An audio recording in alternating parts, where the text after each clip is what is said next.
Shalom jemaat Tuhan, pada saat ini saya bersyukur kepada Tuhan atas kasih karunia Tuhan, anugerah Tuhan dalam kehidupan kita, sehingga pada saat ini kita semua bersyukur karena kita bisa berada pada hari Raya Paskah pada saat ini. Dan ini merupakan sukacita buat kita, sekalipun kita ibadah Paskah tidak sama-sama dan harus melaksanakan ibadah di rumah masing-masing. Tapi satu hal yang saya percaya, bahwa bagaimanapun situasi keadaan dunia ini, bagaimanapun situasi keadaan kita, ibadah harus tetap berjalan. Amin.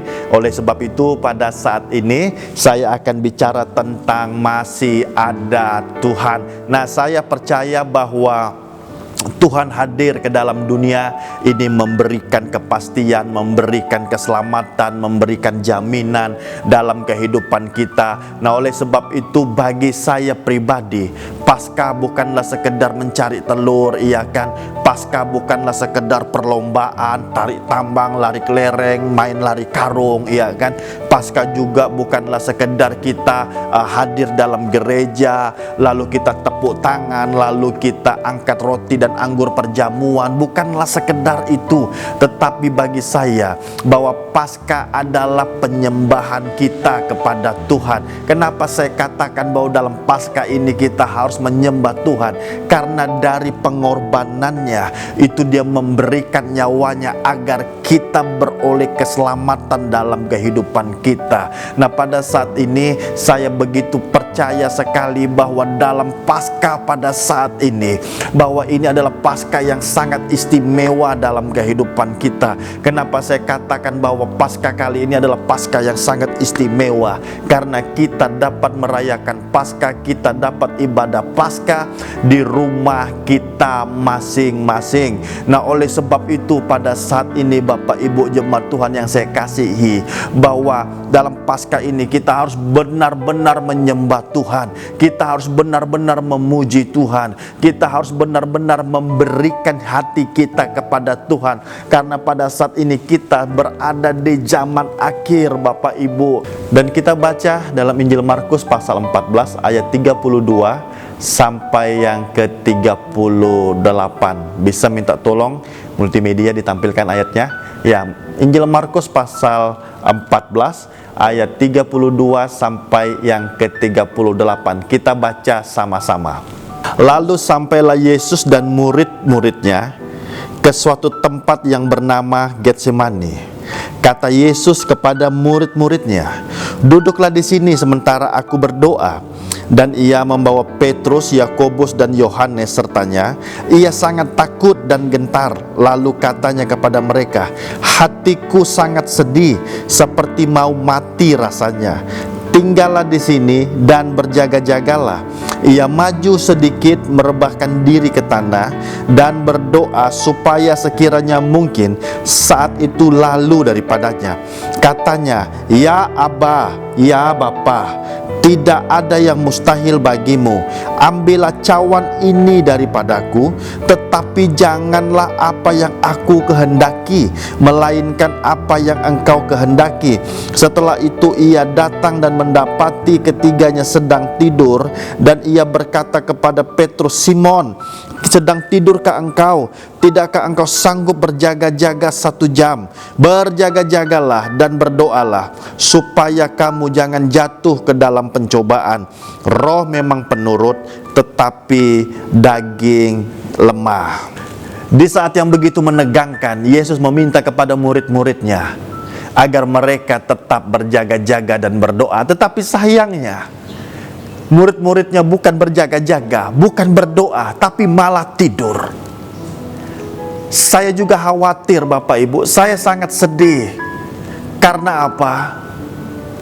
Karena dalam situasi seperti ini waktunya kita serius mengikuti Tuhan. Ini waktunya kita serius menyembah Tuhan. Ini waktunya kita serius untuk melayani Tuhan.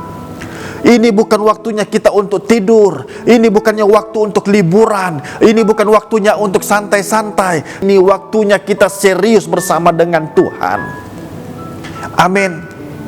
Keluarga-keluarga harus serius dalam beribadah kepada Tuhan. Keluarga-keluarga harus serius dalam menyembah Tuhan. Keluarga-keluarga juga harus serius dalam mengikuti Tuhan. Ini bukan waktunya main-main. Pada saat ini saya mau bilang Bapak Ibu kepada kita semua, kita sedang menghadapi persoalan yang sama. Seluruh dunia menghadapi persoalan yang sama, yaitu apa? Virus corona. Kita bisa bayangkan, jika jaringan internet mati, jika industri stop, jika kegiatan sosial, kegiatan manusia di stop, kita mau ngapain? Kita mau lari kemana? Selain daripada kita berharap kepada Tuhan, selain daripada kita meminta perlindungan daripada Tuhan. Oleh sebab itu saya mau katakan, kita harus serius dalam mengikuti Tuhan. Jangan santai, jangan tidur. Ayo kita bangun, ayo kita bangkit, karena kita perlu Tuhan dalam kehidupan kita. Petrus dia berkata, sekalipun aku harus mati, aku tak akan menyangkal engkau. Tetapi ucapannya diuji di taman Getsemani. Jangan engkau berjanji kalau engkau tidak bisa melaksanakan janjimu. Jangan engkau bernasar jika engkau tidak sanggup melaksanakan nasarmu. Oleh sebab itu saya mau katakan bahwa ini waktunya kita serius untuk mengikuti Tuhan. Amin.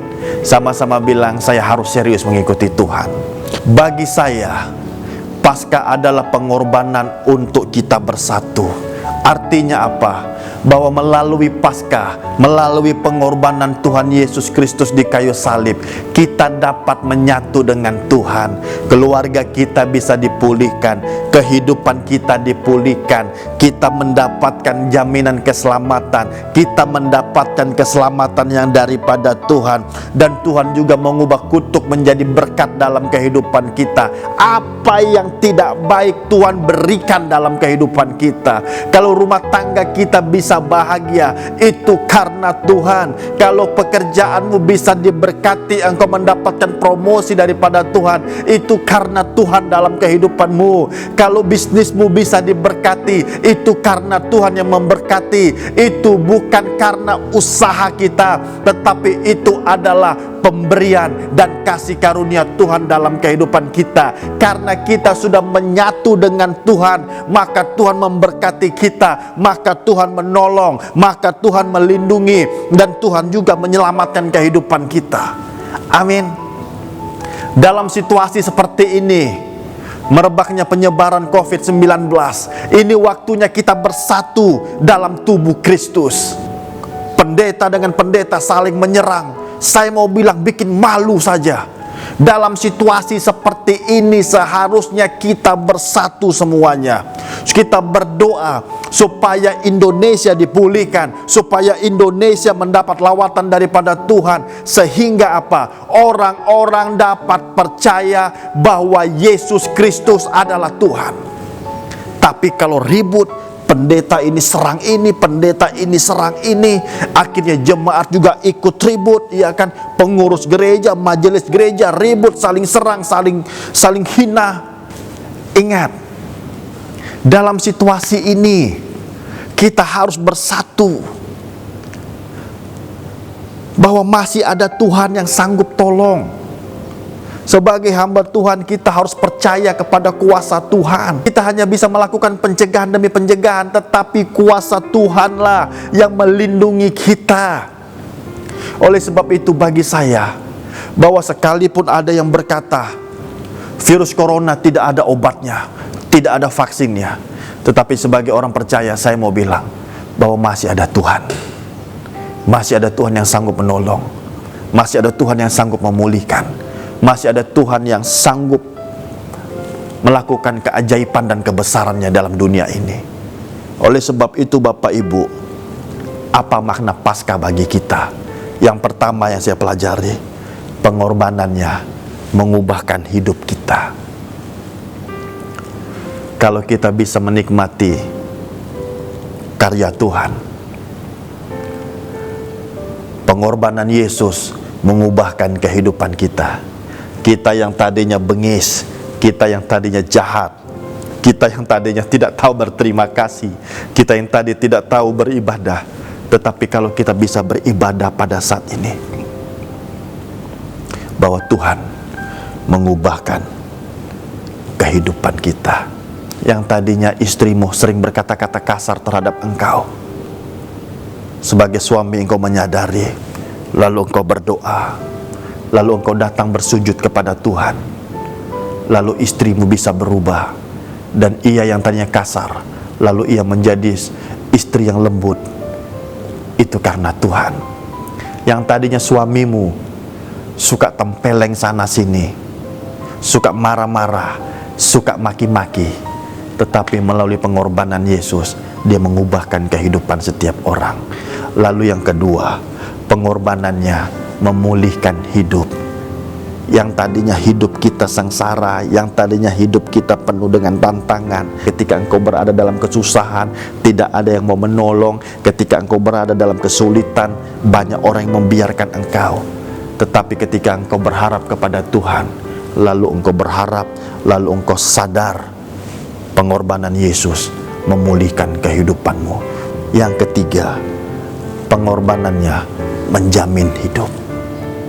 Dia jamin kehidupan kita dari sekarang sampai yang akan datang. Dia jamin. Bahkan keselamatan jiwa kita pun dia jamin, agar kita bisa bersama-sama dengan Tuhan. Akhir dari tujuan kehidupan kita bukanlah harta kekayaan, tetapi jiwa kita masuk ke dalam surganya yang kudus. Amin. Prestasi kita yang terbesar bukanlah berapa banyak mobil yang kita kumpulkan. Prestasi yang terbesar dalam kehidupan ini bukanlah seberapa banyak kita mengeluarkan uang buat keluarga, buat anak-anak, sehingga menyekolahkan mereka. Prestasi yang terbesar bukanlah seberapa banyak kita memberikan persembahan di gereja, tetapi prestasi kita yang terbesar adalah seberapa banyak kita membawa orang dari dalam gelap menuju kepada terangnya Tuhan. Itu adalah prestasi kita yang terbesar. Oleh sebab itu, dia menjamin kehidupan kita. Dia jamin. Dan Alkitab berkata, janganlah kamu takut, sebab di rumah Bapakku banyak tempat. Aku pergi menyediakan tempat bagimu. Artinya apa? Bahwa Tuhan menjamin jiwa kita agar kita memiliki tempat di surga. Oleh sebab itu jemaat Tuhan yang saya kasihi, bahwa ingatlah, melalui Paskah ini Tuhan jamin, bukan hanya jamin di dalam dunia ini, tetapi dia jamin juga setelah kita mati nanti. Dia jamin kita agar kita bisa bersama-sama dengan dia. Kita yang tadinya hidup dalam dosa, dia selamatkan agar kita tidak binasa. Yang tadinya keluarga kita hancur, dia selamatkan, dia pulihkan, dia ubahkan, dia jamin. Yang tadinya kita tidak mengenal kebenaran, tetapi kita bisa mengenal kebenaran. Itu artinya apa? Bahwa Tuhan selamatkan. Karena saya percaya sekali Bapak Ibu, bahwa satu orang yang bertobat, maka seisi rumah juga akan bertobat. Saya percaya bahwa ketika seisi rumah bahagia mengenal Tuhan, pasti semuanya bahagia. Amin. Pengorbanan Yesus menyelamatkan kehidupan kita. Oleh sebab itu, saya mau bilang kepada kita semua pada saat ini, bagaimanapun situasi kita, termasuk dalam kondisi seperti ini, masih ada Tuhan. Ini waktunya kita serius. Jangan santai. Jangan santai dalam kehidupan ini. Ketika ada jadwal ibadah, ikutlah ibadah. Kumpulkan keluargamu, bawa anak-anak berdoa. Mari kita manfaatkan keadaan seperti ini untuk kita mendekatkan diri kita kepada Tuhan, supaya kita sadar bahwa ketika waktu kita tiba, maka kita siap menerima mahkota kemuliaan daripada Tuhan. Amin. Oleh sebab itu pada saat ini, saya mau bilang kepada kita semua, bahwa masih ada Tuhan. Masih ada Tuhan yang sanggup tolong. Masih ada Tuhan yang sanggup lindungi. Masih ada Tuhan yang sanggup memberikan jaminan, dan masih ada Tuhan yang mengampuni kehidupan kita. Selagi masih ada kesempatan, kita pergunakan sebaik-baiknya kesempatan ini untuk kita bersekutu, untuk kita minta ampun sama Tuhan. Dan pada saat ini saya mau bilang bahwa Tuhan begitu baik dalam kehidupan kita. Tuhan Yesus